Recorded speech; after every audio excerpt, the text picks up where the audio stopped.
primeira questão que eu quero colocar, a primeira tela, antes de falar, inclusive dessa, da EJA como direito, é pensar por que eu estou tratando a educação escolar ou escolarização como direito. É um recorte, porque nós temos 15 minutos e tinha 2 páginas apenas para escrever, 2 páginas e meia.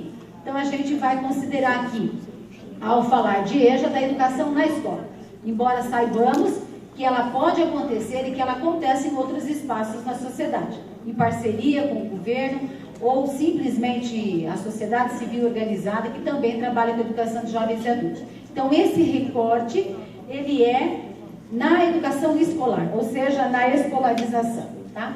Então, entendendo a educação de jovens e adultos como direito, acho que nós temos uma concepção hoje que é diferente daquela que a gente trabalhava com EJA, eu, quando entrei para a educação, era um pouco da reposição de escolaridade perdida. Hoje nós sabemos que a educação é direito, tal como a professora falou da educação especial, que não é caridade, é um direito, e a gente tem um olhar muito forte ainda de achar que o que a gente está fazendo para a EJA ainda é um favor que nós estamos fazendo para eles. Quando, na verdade, nós tínhamos que lutar para que esse direito que é dele fosse garantido, tá? E falando também da educação escolar, porque é o espaço onde a ação supervisora se faz mais presente, E quais são os pressupostos para a gente poder falar da educação de jovens e adultos? Primeiro, que existe uma exclusão social. Acho que ficou bem claro, acho que na fala do professor Roberto ontem, chegou a tratar um pouco disso. E existe a exclusão escolar, inclusive nos cursos de educação de jovens e adultos. Então, esse jovem, esse adulto que está conosco na escola, ele já vive um processo de exclusão fora da escola. Ele não tem direito a transporte de qualidade, moradia de qualidade, isso quando ele tem uma moradia, a saúde de qualidade, quando ele tem saúde, ou seja, vários direitos lhe são negados. Mas ele sofre também a exclusão escolar. Então, vamos considerar que nós temos um grande número de pessoas analfabetas ou com pouca escolaridade. E um grupo desses, ele chega à escola, ele procura a escola por alguma necessidade. E a escola ainda consegue mandar embora esses alunos. Seja porque ela fecha as portas para que não entrem, e nós temos um outro elemento. Ele estando na escola, ele é expulso uma vez mais. Estou usando o termo expulsão, usado inclusive por Paulo Freire. Ele não fala de evasão, ele não fala nada disso. Ele fala que o aluno, ele é expulso da escola. Ou seja, há uma estrutura escolar que contribui, que propicia que esse aluno vá embora novamente. Se nós considerarmos que o ensino fundamental, que é obrigatório, se o aluno não aparecer, nós temos várias consequências, inclusive nós como supervisores, temos que fazer com que a escola vá atrás, etc. Na educação de jovens e adultos, não. Se ele não gostar, se ele for mal recebido, se ele não for atendido nas suas necessidades, ele vai embora. E a escola tem que saber que é papel dela, sim, atendê-los bem, recebê-los bem, oferecer-lhes uma educação de qualidade. E compreender também a educação de jovens e adultos como fracasso do ensino fundamental. Então, embora essa afirmação ela pareça muito forte, ela é verdadeira. Por quê? Se nós tivéssemos o ensino fundamental desde os anos 90, que conseguiu colocar dentro da escola pelo menos 98% das nossas crianças e adolescentes, e eles não fracassassem, hoje nós teríamos na EJA simplesmente aquele resíduo de adultos que ainda não morreu de 20 anos para cá. Como vocês sabem que alguém já, de Brasília já disse isso há alguns anos. Quando morrerem os velhinhos, acaba o analfabetismo. Não é? Só que eles estão morrendo, mas está nascendo, tem uma fábrica de jovens e adolescentes analfabetos ou com pouca escolaridade. E vocês devem perceber qual é a procura nas nossas escolas. Não é para o primeiro ano, muito pouco para a alfabetização. Há um rejuvenescimento muito grande da EJA. O censo, do IBGE vai dizer, em 2000, diz que tinha 1.400.000 pessoas na EJA de 18 a 26 anos. Ou seja, esses jovens não deveriam mais estar na escola sem saber ler e escrever. Eles são fruto do fracasso do ensino fundamental. Então você vai perceber os anos de procura para a EJA é quinto, às vezes sexto, sétimo e oitavo ano, que são os terceiros e quartos termos, dependendo do sistema de ensino, né, que tem uma nomenclatura diferente. Então eles retornam para a EJA em busca de algo que eles não conseguiram e perceberam que na sociedade isso era uma necessidade. Agora, isso não inclui a todos, né? Nós estamos falando, vamos falar disso depois, de uma demanda que procura escola, porque nós não a procuramos. O sistema não a procura, o sistema não a chama e não lhe dá condições de que eles retornem. Nós vamos ver também um pouquinho isso depois. Então, eu trago aqui também um pouco da concepção de EJA, que ela era da Confintea 5 de Hamburgo, há 12 anos atrás. Nós tivemos a Confintea 6 no ano passado, em Belém. Foi a primeira conferência internacional de educação de adultos na América Latina. Ela aconteceu no Brasil e ela reafirmou qual a concepção de EJA que nós temos, que foi assumida por mais de 180 países. E quando nós falamos de educação de adultos e jovens que estão na escola, não é qualquer jovem e não é qualquer adulto, porque nós também somos jovens e adultos e estamos ainda nos bancos da escola, numa educação ao longo da vida. Mas é diferente, nós temos um público específico na EJA, excluído socialmente, excluído do ponto de vista também da educação. E aqui também eu trago a concepção, então, de ação supervisora como aquela que vai atuar em conjunto com os gestores da escola, fortalecendo a sua ação em favor dos alunos. Então, nós como supervisores não fazemos o papel da escola, ela faz o seu. Nós somos parceiros nesse sentido, em defender a garantia do direito dos alunos. E falando especificamente da EJA, acho que a gente tem um papel fundamental no que diz respeito à abertura, continuidade e fechamento da EJA nas escolas. Só um parênteses aqui, isso que eu estou apresentando para vocês não é resultado de nenhuma pesquisa. As pesquisas que eu já realizei de EJA, inclusive uma que tem um texto aí em cima na livraria, fala da exclusão na EJA, então levaria mais tempo, né, para poder falar dessa exclusão, e depois sobre políticas públicas de EJA.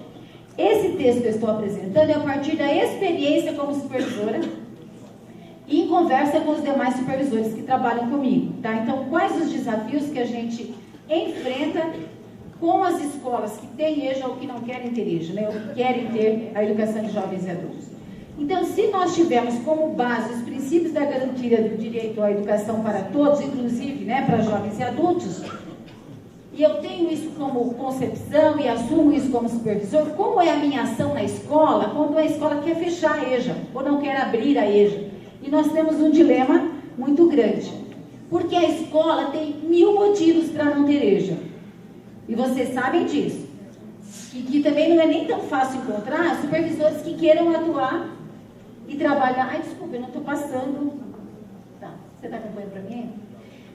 Que queira trabalhar com educação de jovens e adultos. Primeiro porque dá mais trabalho, primeiro porque é à noite, né? E a próxima aqui. Então, quais os motivos para acabar com a EJA? Primeiro, a falta de demanda, que para mim não existe. Não existe falta de demanda. Só em São Paulo, na cidade de São Paulo, o último censo apontava quase 500.000 pessoas que não sabiam ou sabiam um pouco ler e escrever. Então, não é falta de demanda. O que falta é chamamento público dessas pessoas e oferecer-lhes um sistema ou vários sistemas, várias possibilidades para a gente terminar com essa, né, com essa coisa feia, quer dizer que São Paulo, tão grande, uma das cidades mais ricas do país, lógico que ela tem um número maior, porque tem um número maior de pessoas, mas é muita gente. A rede estadual e municipal em São Paulo, juntas, dentro da cidade, consegue atender mais ou menos 120.000 pessoas, 130.000 pessoas. E as outras, onde estão? Como é que eu posso dizer que não tem? Basta a gente fazer uma pesquisa com a educação infantil, porque o supervisor não é só de EJA, né? Ele acompanha a educação infantil, fundamental e EJA. Quantos pais das crianças dos 6 e das EMEIs têm escolaridade? Ou pelo menos têm os 8 anos de escolaridade. Então, a falta de demanda ela é falsa, porque ela existe. Mesmo fundamental, exatamente. Os dados elevados de evasão. Essa é uma justificativa muito boa para acabar com a EJA. Não é? Porque, embora o MEC apresente 18%, mais ou menos, de evasão, A realidade nas escolas, quando a gente vai fazer o GEDAI, né, vai fazer a ata de concluintes ao final do ano, de 50 alunos que foram matriculados, você consegue 18, 20, 25, quando você fica muito feliz se tiver 30. É ou não é? Sim.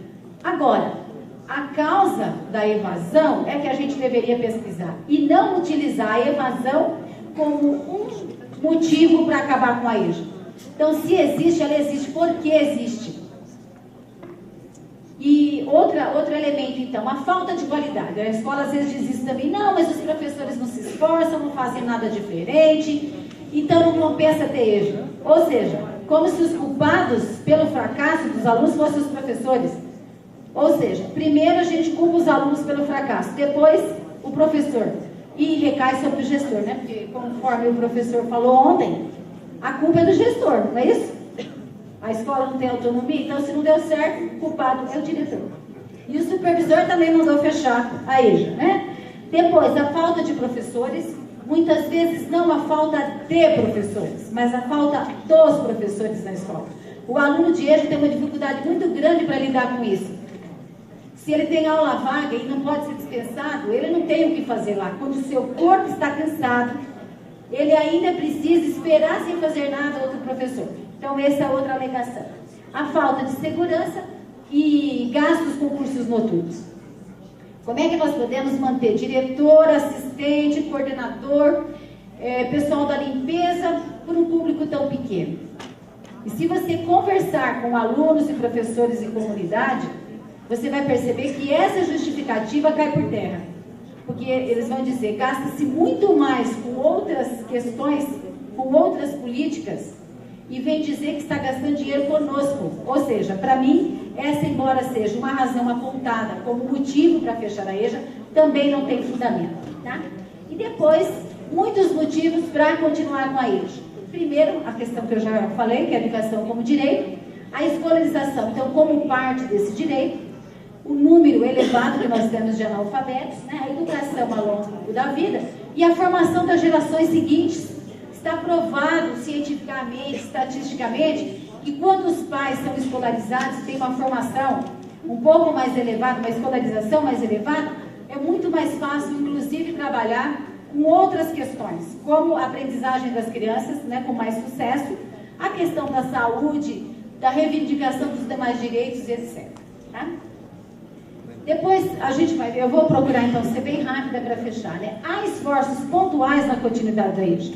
Muitas vezes, a própria escola faz isso. Ela põe cartazes nos bares, nas igrejas, faixas na vizinhança, para poder trazer esses alunos para a escola.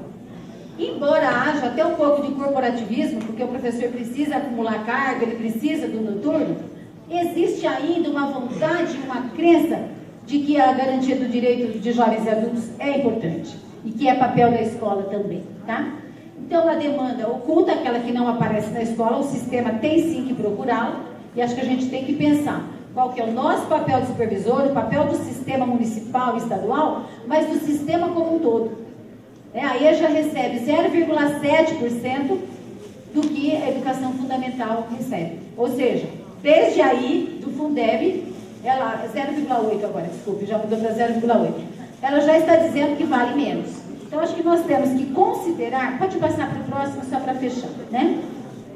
Como é a situação hoje das escolas, ela não tem incentivo para a EJA. Então, quando uma escola quer fechar, eu não posso, como supervisor ou como grupo de supervisores, acusar também a escola como responsável, porque ela tem motivo sim. Os dados de evasão de EJA vão interferir, pelo menos lá no município de São Paulo, na avaliação de desempenho. E se eu tenho muita evasão na EJA, isso vai repercutir no resultado final. Ou seja, se o sistema permite isso, ele já está dizendo que a EJA não é importante, porque ela sabe das dificuldades que nós temos com a EJA, né? E que não há uma política de apoio, nem para gestores que queiram trabalhar com EJA. Vocês sabem disso. Ele não ganha nem um centavo a mais porque trabalha com EJA ou porque tem uma escola maior, etc. Pelo menos não na prefeitura de São Paulo, né? E depois, então, quais os desafios para nós supervisores, né? A definição dos papéis. Nós supervisores não somos gestores, somos parceiros, mas não fazemos o papel deles.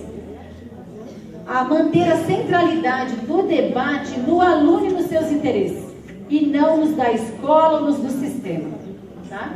E o discurso e a prática, né, que nós temos, como acho que o professor José Luiz aqui que falou, o discurso nós até absorvemos, mas a nossa prática ela é muito difícil, porque na hora de tomar decisões, o que vai valer é aquilo que a gente realmente acredita.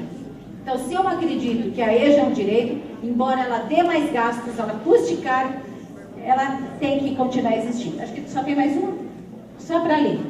Ação supervisora, né? Estimular a prática democrática, porque quando todos forem ouvidos, inclusive os mais importantes, que são os alunos e os professores, com certeza a EJA não acaba, tá? E estimular a construção de currículos próprios para a EJA, né? E como recado final, as dificuldades não podem imobilizar uma ação propositiva em favor do direito à EJA, inclusiva e de qualidade. E ali, olha, é só um recadinho para nós, né? Que a educação aqui, na defesa da garantia dos direitos, o supervisor escolar, ele pode menos do que gostaria, mas ele pode mais do que imagina, em favor da escola, em favor da criança, do jovem e do adulto. Tá? Então, convido vocês a defenderem a educação de jovens.